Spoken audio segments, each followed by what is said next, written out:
Welcome everybody. We try to keep these events strictly to a lunchtime hour-long thing, although you may be dialing in from anywhere in the world. But we will try to keep it to an hour, so I won't delay too much. My name is Josh Stenberg. I'm a senior lecturer at the University of Sydney.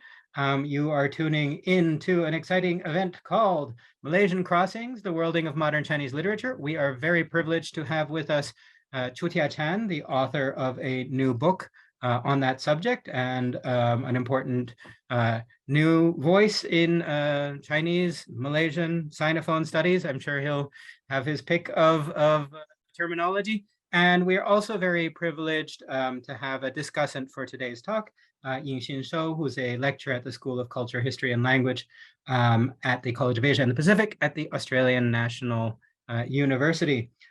Before we begin, I want to acknowledge country. The University of Sydney campus, where I usually work, is built on the land of the Gadigal people of the Eora Nation. I am myself tuning in from the lands of the Coast Salish people of the Western British Columbia Lower Mainland, both Aboriginal lands, both never ceded. And I would like to remind everybody that the talks in Chinese Humanities are co-presented by the China Studies Center at the University of Sydney, the Southeast Asia Center just for this talk, not for all our talks. So we're very pleased that they're co-organizing this with us. The discipline of Chinese Studies, as well as the Faculty of Art, Design, and Architecture at UNSW. And finally, the Australian Society for Asian Humanities. So please sign up. Please feel very welcome to any of our other talks, or if you would like to propose a speaker or propose yourself as a speaker and you consider yourself in the Chinese humanities, we would be very happy to hear from you. Without further ado, I will pass on to Chu Tiachan, Assistant Professor of Chinese Studies at the National University of Singapore. After that will be the discussant, and then we will have a short period of time for question and answer. Over to you. Yeah, thank you, Dr. Stenberg, for the generous introduction, and thank you all for coming. And my deepest appreciation to the University of Sydney China Studies Center for organizing this event. I'm delighted to be here to present on my new book on the distinctive regional formation of modern Chinese literature. So please allow me to share my slides now.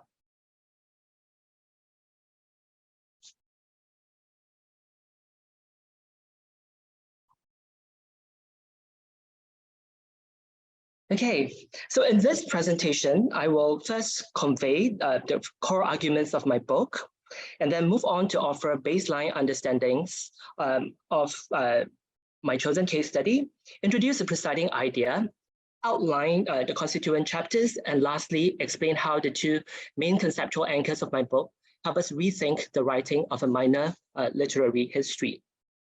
So to jump right in, at the broadest level, the book makes two arguments. First, the dispersed condition of modern Chinese literature merits understanding from the marginalized regions rather than from the customary centers of cultural prestige. So second, the second argument frames minor literary spaces as sites that do not just produce creatively valuable texts, but also significant perspectives on modern Chinese literature and world literature. So interwoven through both arguments is this shared emphasis that we must understand the literary actors, the choices of artistic forms, and their modes of existence in the margins on their own terms.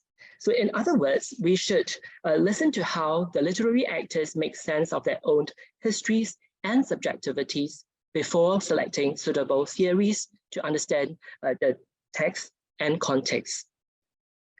So in this sense, to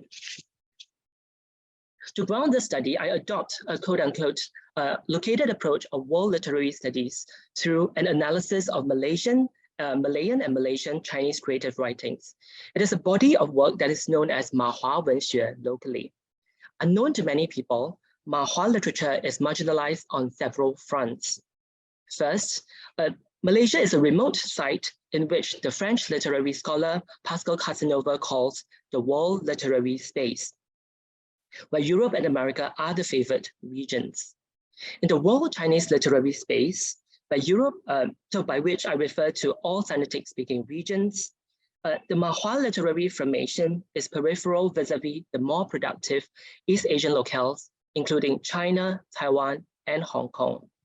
Furthermore, the Malaysian state relegates it to the status of quote-unquote sectional literature, since only works written in the national language of Malay are recognized as national literature. Admittedly, Mahua literature is now known for catalyzing the recent global turn of modern Chinese literary studies. But the rise of its scholarly currency over the past 15 years in the English academia cannot be taken as inevitable. For a long time, the contributions of Mahua literary actors in the vanguard of reframing Chinese cultural regions have been obscured. Benedict Anderson would have recognized the Mahua literary formation as what he termed as the unrewarded, akin to the absence of Southeast Asian writers among the Nobel laureates. For instance, the concept of cultural China in the 1990s, which was promoted in the English academic circles after China's Tiananmen incident, which disavows a singular geopolitical and cultural authority embodied by the mainland state, was actually first proposed by diasporic Mahua writers in Taiwan in the 1970s. For the uninitiated, it is important to grasp the larger historical background of the Mahua cultural condition. First, the semantic element Ma in Mahua literature refers to both post-colonial Malaysia, which gained independence in 1957, as well as to colonial Malaya, its historical antecedent. In addition, the Ma that stands for Malaya also indicates a strong popular aspiration after World War II for a decolonized peninsula and Singapore to be unified as a single nation state. Today, Malaysia is a multiracial and multilingual society whose ethnic composition in 2021 comprises 69.8% what is called Bumiputra, 22.4% Chinese, and 6.8% Indians. The category Bumiputra refers to sons of the soil, was created by the post-colonial state after 1963 to institute Malays and all indigenous peoples of the country as a group for preferential policy making. As a separate social category, the Chinese in Malaysia account for a minority, yet they are politically significant Sinitic-speaking community that resides outside the mainland Chinese state, Hong Kong, Macau, and Taiwan. Besides history, it is also important to outline where Mahua literature is produced. Notably, geopolitical Malaysia does not map completely onto the native literary space of Malaysia. The latter is an aggregated region that comprises not just Peninsular Malaysia and East Malaysia, but also Taiwan, which has nurtured a contingent of diasporic Mahua writers since the 1960s. For historical reasons, what I am calling here in this talk, Literary Malaysia, also maintains connections with locales such as mainland China and Singapore. Hence, Mahua literature reminds us that the borders of a literary space may extend beyond that of the nation state bearing the same name. The book also features significant local literary debates and discourses. I adopt this approach consciously to rectify the impression that the Mahua literary space produces only imaginative texts and is simply an empty site devoid of its own interpretive ideas. On the contrary, it is a vibrant hermeneutic domain that actively fosters connections between endogenous and exogenous frameworks. To address scholarly indifference toward the discursive competence of the margins, I introduce an evocative trope coined by the Mahua author cum scholar Ng Kim Chiu, Huang Jinshu. The trope is a geographical one that is visually reflected on my book cover. Can you all guess what the two classes of landmass represent? Some of you must have guessed it correctly. Yes, it is the Galapagos Islands in the Pacific Ocean near South America. But you may still be confused. Why the Galapagos? In reality, the cover design is inspired by the literary thought of Ng Kim Chiu, who is a leading figure in the study of Mahua literature and more broadly speaking, of the globalization of modern Chinese literature. To describe the existential circumstances of the Southeast Asian literary formation, Ng coins the idea of, quote-unquote, literary Galapagos archipelago, 文学的加拉巴哥群岛. Specifically, Ng's literary Galapagos unpacks the marginality that befalls all scales of Chinese literature.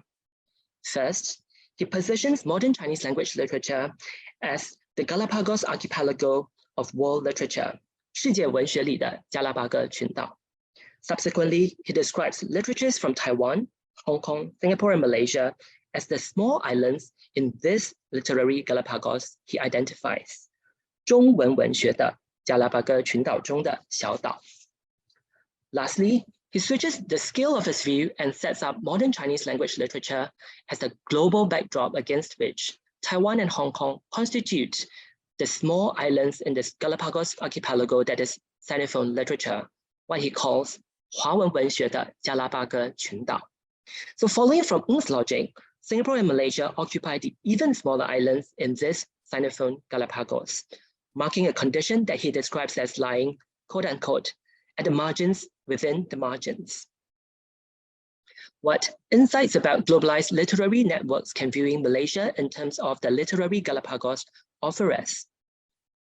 Conveyed through his voice as an actual islander, Ng's striking metaphor denies the customary association of margins with locational insignificance. It highlights how an outlying world region can host a unique literary ecology. As we all know, the defining isolation and plethora of endemic species in the Galapagos inspired Charles Darwin's theory of natural selection. Ng's coinage thus casts Mahua literature as a belatedly discovered laboratory that nurtures consequential artistic diversity for and in the world. Building upon Ng's original symbol of thought, I developed the idea of what I call a Galapagos paradox to describe the covert globality of Mahua literature. Indeed, it should strike one as odd that a player of a literary field would describe the field's value while foregrounding its inaccessibility. Grappling with this puzzle, my book shows how when a literary formation is consigned to the margins, its authors can still find ways to innovate and engage with wider horizons. In other words, being situated in the periphery need not be crippling. Instead, it can become a challenging yet still viable threshold for creating signature styles of writing that foster global outlooks. In other words, the Galapagos paradox marks a striking note of Mahua authorial orientation. Despite their enduring precarity, due to the lack of cultural resources, the writers are undeterred creatively. Sober about their slim chances of external recognition and ability to set broader standards, they persist to write and join local scholars and critiques in formulating their own criteria of literary merit. And despite the limited circulation of their works, Mahua authors are highly conscious of the trans-regional valence of their literary address. As a result, their writing practices bring about multi-directional connections among texts, ideas, and people in the world Chinese literary space. Alternatively put, the challenges of maintaining visibility and growing its readership discourage but do not disable Mahua authors from forging distinctive aesthetic forms. To perform Mahua literature's covert globality, their writing practices move fluidly among various geographical scales of composition, from the indigenous, the local, the national, to the trans-regional. And therein to me lies the charm of the Mahua story. My curiosity was piqued by how a literary formation faced with such poverty of resources and attention succeeded in producing both an impressive body of work and a growing set of self-understandings about its histories, its aesthetic priorities, and its ethical positions based on its own principles. So the Mahua literary actors, including authors, critiques, and scholars alike, do not overanalyze the lack of external recognition, in large part because the literary formation lacks the wherewithal to chase after those indicators. They just continued doing their own thing. And now the writers have achieved international literary distinction, the latest being Zhang Guixing, who won the Newman Prize for Chinese Literature. While scholars from both English and Chinese academia have leveraged Mahua literature in general to transform the map of modern Chinese literary production. Here, I would like to make an unequivocal qualification. This book does not celebrate marginality. The Mahua literary discourse about its unexpected creativity is in fact imbued with melancholy and poignance. Neither am I claiming that marginality is a necessary condition for literary success. Rather, through the case of Mahua literature, I identify a complex form of otherness in the margins that we should recognize as an historical and ongoing source of literary value without extolling authority.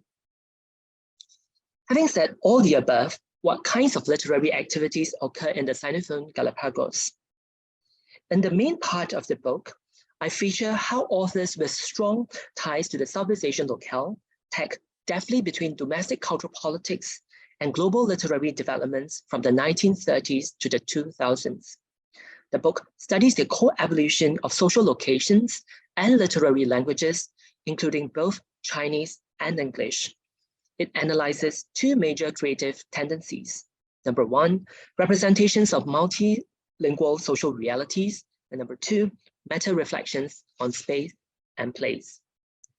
Introducing different modes of the place-language nexus that remap the literary geography of colonial Malaya or independent Malaysia, I bring together the life stories of four authors whom I characterize as what I call the constitutive others of Mahua literary history. First is the immigrant writer Lin Cantian, who composed Thick Smoke, Nong Yan, the first novel of Sinophone Malaysian and Singapore literature. It was published off-site in Shanghai in the 1930s. I contend that Lin fashions himself as a local to both audiences in China and Malaya by representing the multilingual social realities in Nanyang while maintaining a certain ambiguity about the work's regional affiliation. For a sense of how Lin's novel is populated with textual multilingualism, let's take a look at Thick Smoke's evocative opening scene that describes the Singapore quayside. In the scene, the older educated protagonist from China who came to Nanyang earlier is picking up new colleagues who just arrived at the harbor. Tauke mana pergi? Two Indian porters ran up to ask the two young men, their hands already reaching to lift the man's luggage. 90. Feeling anxious, the older one blurted out an erroneous Malay sentence to stop them. The two Indian porters rolled their eyes a couple of times, made a hand signal toward their colleagues who were running over to help, shook their heads, curled their tongues to say something in an Indian language, and the rest of the Indian porters backed off. The Indian porters had just left when a few Hokkien boatmen came. Mr. Kedolo, one of them asked earnestly. Wait a while, the older one said, while he asked his colleague to seek shelter from the blazing sun under the eaves of the quayside buildings. In the published novel, the underlying text is rendered directly in the English alphabet. The first sentence, Tauke mana pergi, is rendered in Romanized Malay. There is in fact a second layer of translation, as the term Tauke is an alphabetic transliteration of the Hokkien term pronounced as Toujia in Mandarin, which means boss. In another part of the dialogue, Malay is represented by a transcriptive use of the Chinese script, pointing toward a second method to represent the lingua franca of the Malay world, which overlaps with Nanyang. Signaling that Lin understands enough Malay to depict quote-unquote an erroneous Malay sentence, the Chinese characters 9 transcribes the pronunciation that actually stands for the term nanti, which means later. Meanwhile, the logographic script is also deployed to transliterate Hokkien. Ke tu luo means, where are you going? As for the conversation among the Indian laborers, Lin chose direct ascription without representing the Indian language used. So overall, the scene intricately depicts the exuberant Nanyang socio-linguistic environment. Next, I focus on the sojourning public intellectual Han Suyin. According to Zhang Xinhong's path-breaking research, even though Han wrote in English, she was misrecognized as a Chinese language writer in the 1950s and 1960s Malaya. That misperception arose because local Chinese press journalists often carried reports of her public speeches and because translations of her work were incorporated into two prominent Singapore and Malayan Chinese book series. Based on this premise, I examined Han's novel And the Rain My Drink and fragments of the unfinished sequel, Freedom Shop Merdeka, to argue for the implications of her writing practice. Her authorial ideas and composition method demonstrate the ways in which Malayan English literature can participate in placemaking and nation building by developing a hybrid literary language that emulates the localizing orientation of Chinese language in Malaya. In other words, the second chapter does not focus on Mahua literature directly, but rather on the role that Mahua literature played in shaping the place-based cultural practice of a transient Anglophone writer. The marginalized literary formation inspired Han, who aimed to transform the nature of English language from the colonial to the vernacular. To date, very little research is done on instances of contact, discursive or otherwise, between Chinese literary production and other linguistic spheres. My study on Han contemplates how we can appreciate Malayan literary space more comprehensively by juxtaposing the Sinophone and the Anglophone as two adjacent local literary ecologies. The third example can be framed as a prequel to Sinophone studies, the field of academic inquiry in English that seeks to disprivilege China in the remapping of modern Chinese literature and culture. The selected author for study is the acclaimed mainland author Wang Anyi, who visited Southeast Asia to trace her heritage. Her father, Wang Xiaoping, was born in Singapore and emerged as a promising writer in the pre-war Sinophone Singapore and Malayan literary scene. He eventually traveled to China on the eve of World War II and settled down in the mainland. In the early 1990s, Wang Anyi made a trip to Singapore and Malaysia to participate in an international Chinese language writers festival in Singapore, as well as to reconstruct her father's life and travels in the region in his youth. Through examining the resultant noveler Sadness of the Pacific, 伤心太平洋, and non-fictional essays about Singapore and Malaysia, I showed the significance of Wang Anyi's writing practice in the 1980s and early 1990s at two levels. First, it diversifies the root-seeking literary movement in China, when China's literary field then was also addressing its own marginality in the larger world literary space. Second, Wang's writings intersect with an emerging localizing imperative in the Mahua literary space.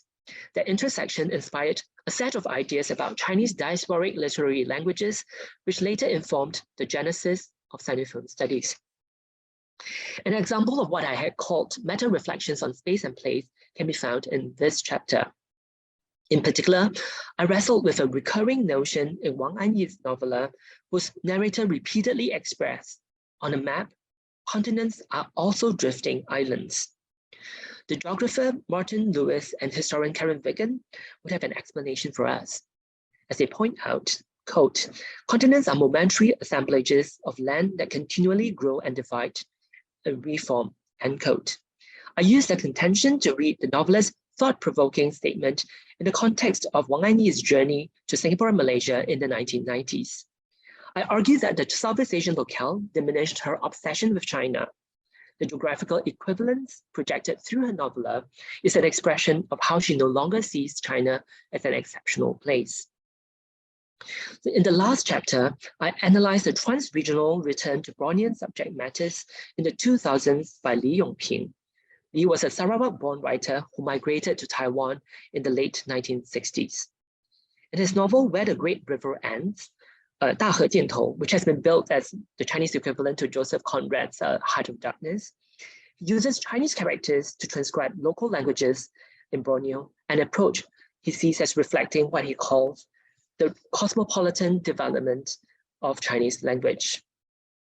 Overlaying his other representations of Bornean indigeneity, that approach is very likely inspired by the contemporaneous flourishing of indigenous writings in Taiwan's literary field since the 1990s. In sum, each of these writers embodies a particular vector of mobility, as they each also negotiated a different minority position in the social worlds they traversed. In the parlance of overseas Chinese studies, Lin Cantian belongs to the group of Waijiangren or Sanjiangren, who migrated to Nanyang from the Zhejiang region of China. He sought to carve a position for himself in the Malayan Chinese literary circle among the majority of migrant writers from China's southern coastal provinces of Guangdong and Fujian. Then, as for Han Suyin, she secured her fame as a Eurasian Anglophone author who advocated for the exemplarity of Chinese language literary production in a colonial setting. Wang Anyi traced her lineage beyond the geopolitical boundaries of post-reform China, moving in the opposite direction from Southeast Asian Chinese who traveled north to reconnect with their ancestral lands. Lastly, Li Yongping has been classified against his own wishes as a Mahua author because of his Sarawak nativity, for he migrated to Taiwan and has anchored his publishing career on the East Asian island since the 1970s.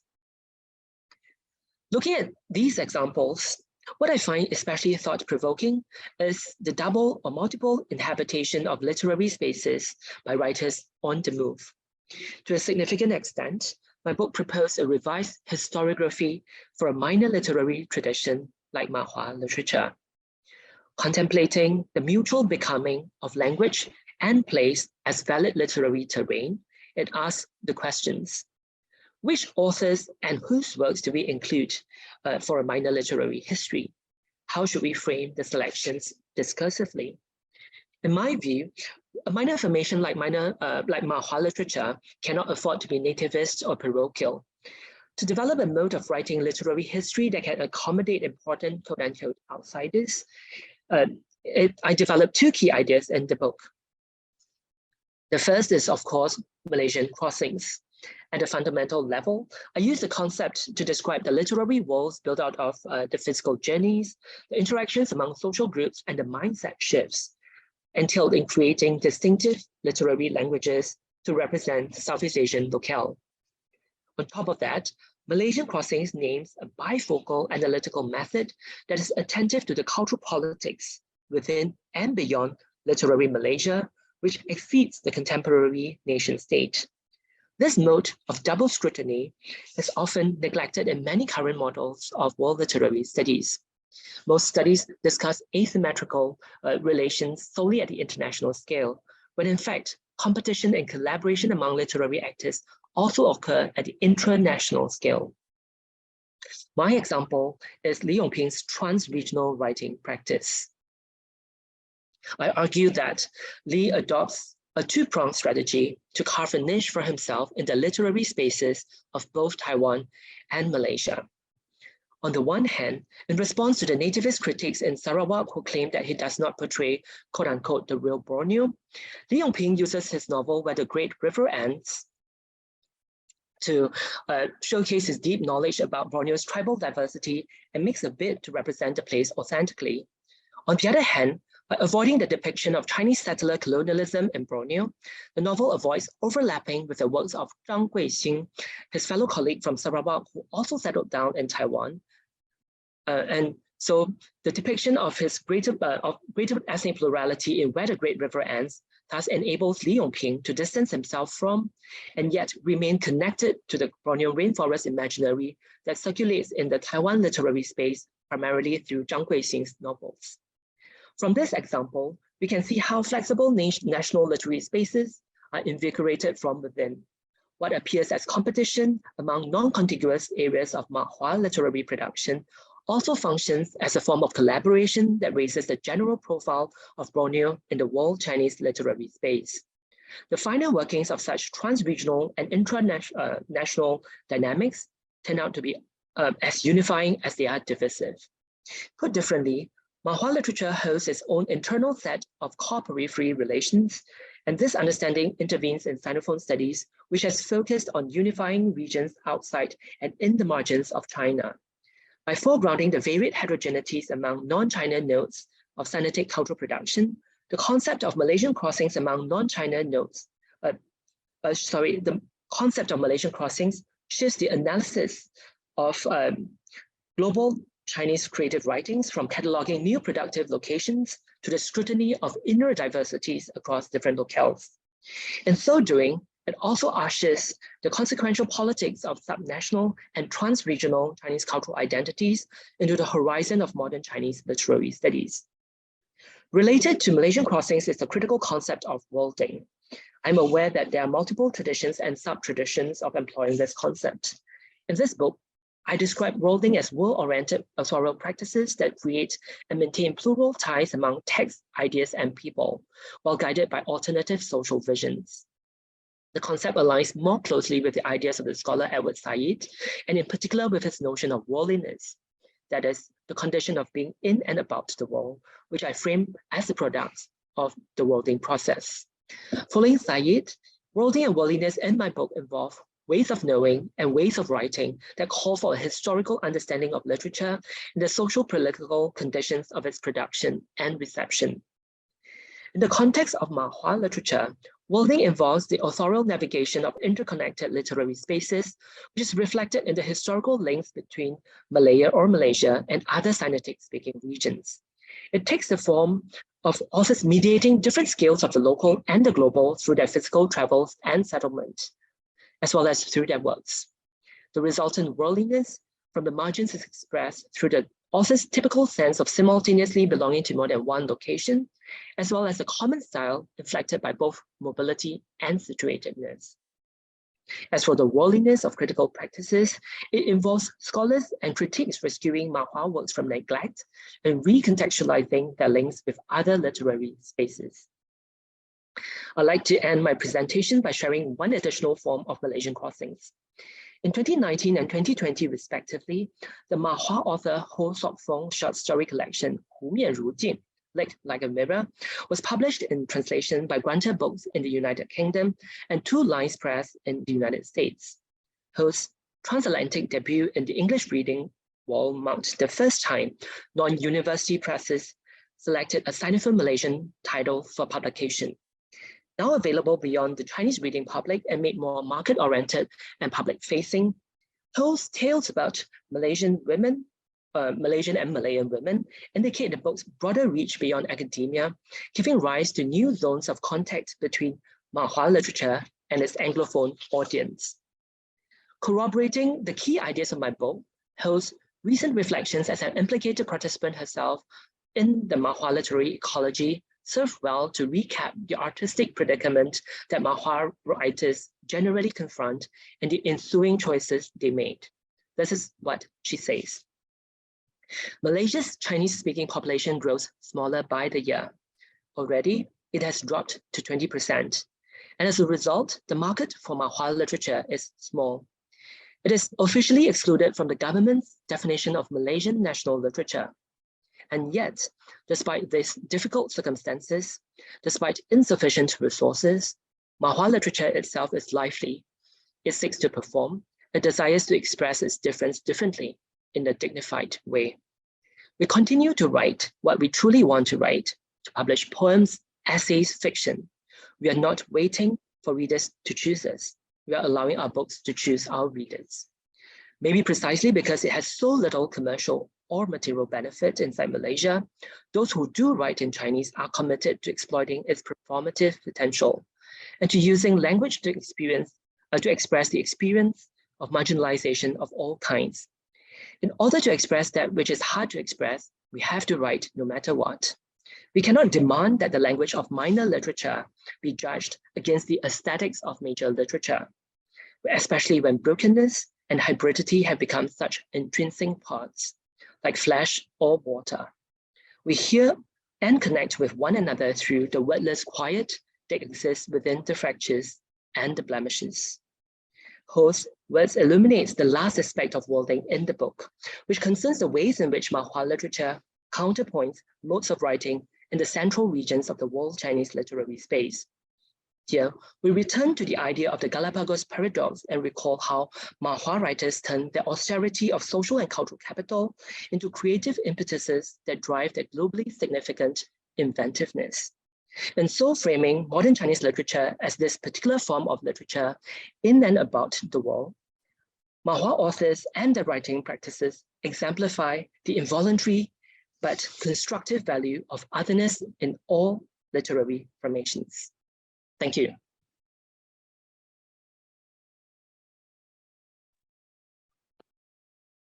Thank you so much, Chiu Tia. I'm sure I'm speaking for all the members of the audience when I say that was a really fascinating presentation that gives us all an appetite for the book if we haven't read it already. And I will pass over to Yingxin, who will discuss, and then we will have 10 minutes for question and answer. Great. Thank you so much, George and Zhao Cheng, Chao Tia. So first of all, I really want to thank the organizer and Zhao Cheng for inviting me to be the discussant of this book.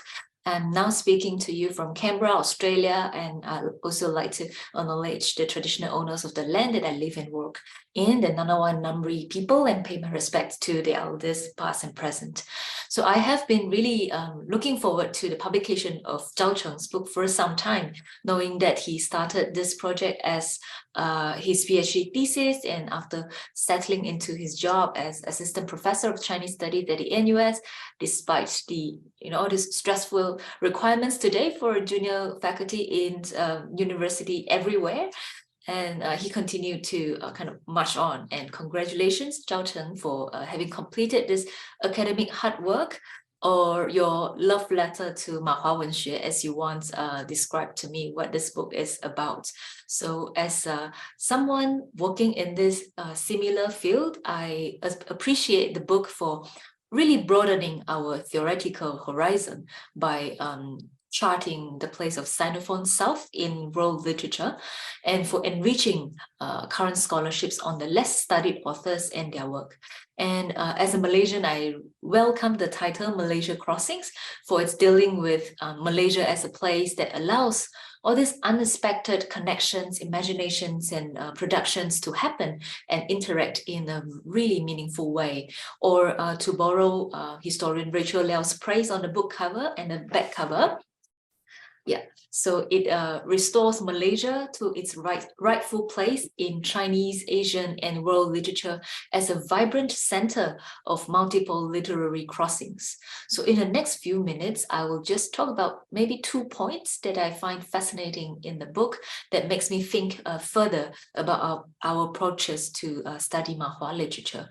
First, it is the scale or multi-scalar modality that the book offers, which challenges the normative understanding of literary identity through nation state. So many who chance upon this book might assume that it's a book about Malaysia itself, but instead, even though Malaysia and colonial Malaya is ever present in the book, but I think it's a present other. So it does not deal with Malaysian society, history, culture per se, but provides insights into how Malaysia as a place in this multi-scalar modality plays a significant role in mediating local and translocal identities and connections for these writers and their imagined readers. So in other words, Malaysia does not function as a natural place of belonging or a natural home for these writers, but it is presented as an other that these authors have to deal with, have to reckon with.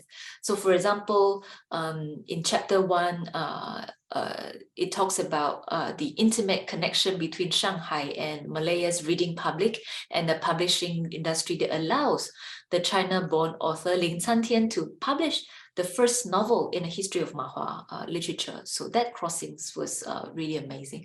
And also in chapter 2, the Eurasian author Han Suyin's how she dismantled the barriers between Anglophone and Sinophone culture sphere in Malaya and proposed localized recognition of the hybridized English and Chinese language in Malaya.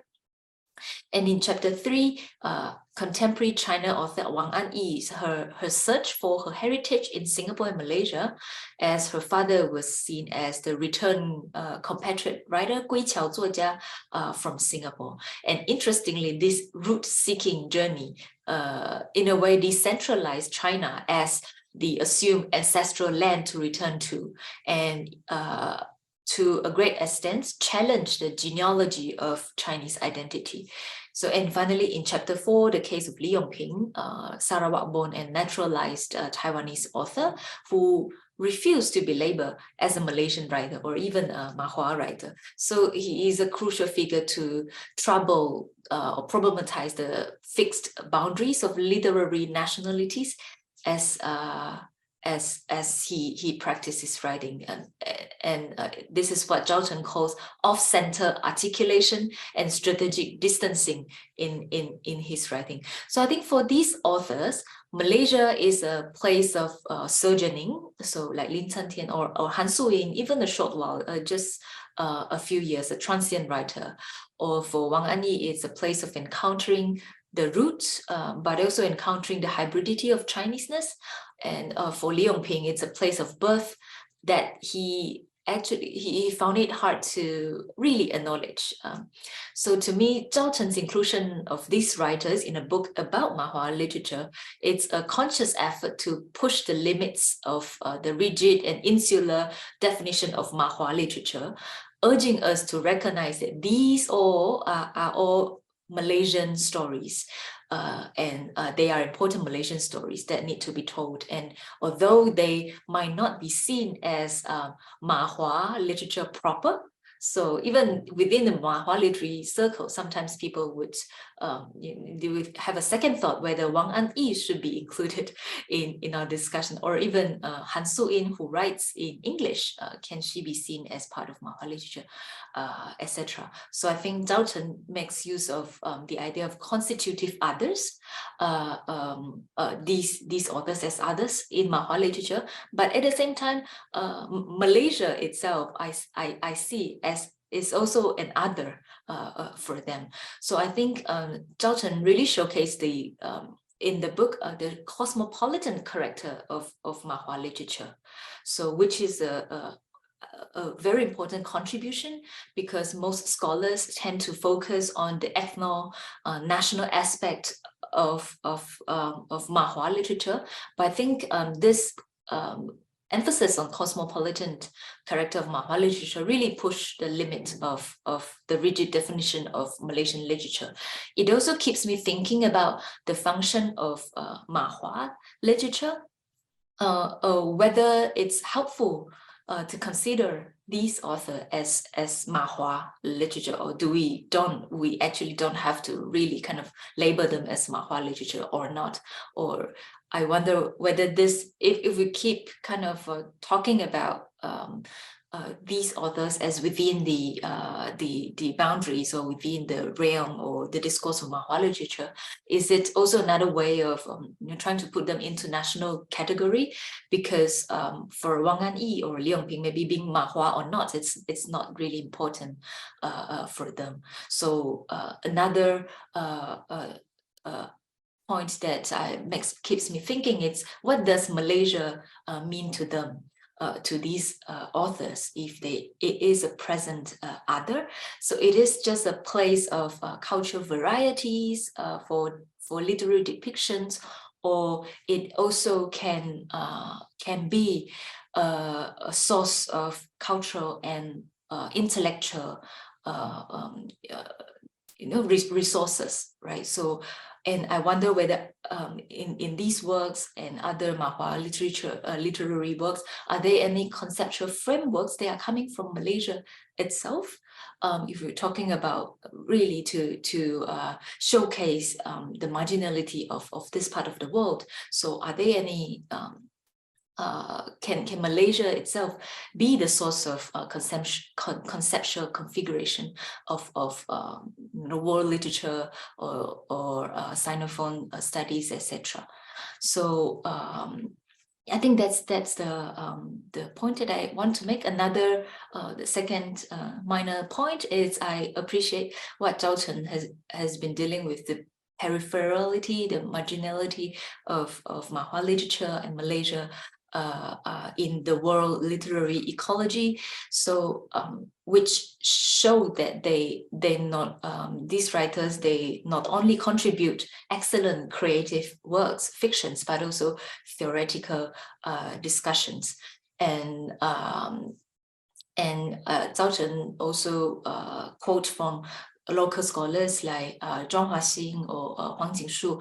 So we can feel that from their discourse, there's this constant discussion about subjectivity of Mahua literature, and especially the epigraph that you quote from Zhang Huaxing, Chong Fa Heng, which shows that it seems like when we talk about Mahua literature, it's always about a discussion of identity crisis, a common phenomenon of people or literary group being in peripheral or marginal position. It's the constant questioning of our identity.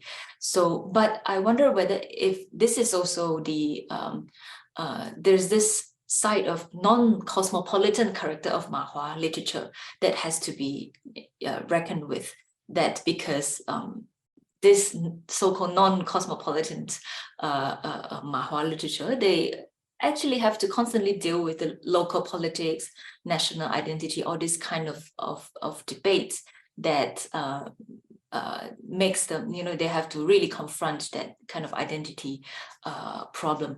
And on that note, I wonder, so the scale of peripherality and marginality can also be rescaled and multiplied.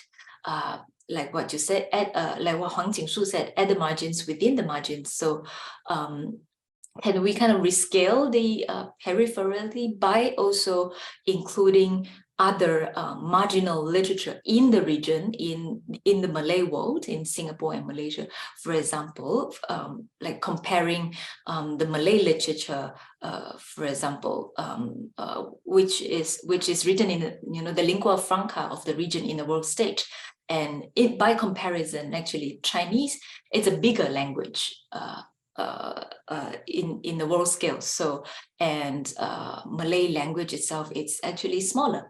So I think this is something that really makes me thinking, how do we share the kind of common marginality with Malay literature in Malaysia, but also other literary traditions, especially how Mahua literature interact with it, or even to a certain extent shape it. And because the Malay world, this space, it's supposed to be, the kind of a really fluid and hybrid space. There's supposed to be all these literary cultures. They face, they interact with one another. So I thought there must be a lot of stories that we can tell from there, which I hope future scholars can carry on by really drawing from what Zhao Chen has set the pathway for us. So these are my initial thoughts after reading the book, and I really invite everybody to pick up the book and read it, and even join the research into Mahua literature. Thank you so much.